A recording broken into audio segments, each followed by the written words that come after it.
بسم الله الرحمن الرحيم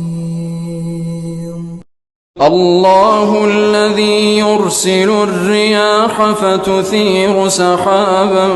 فيبسطه في السماء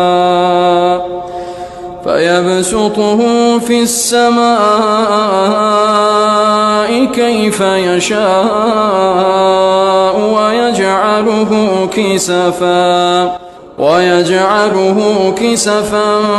فترى الودق يخرج من خلاله فإذا أصاب به من يشاء من عباده إذا هم يستبشرون وإن كانوا من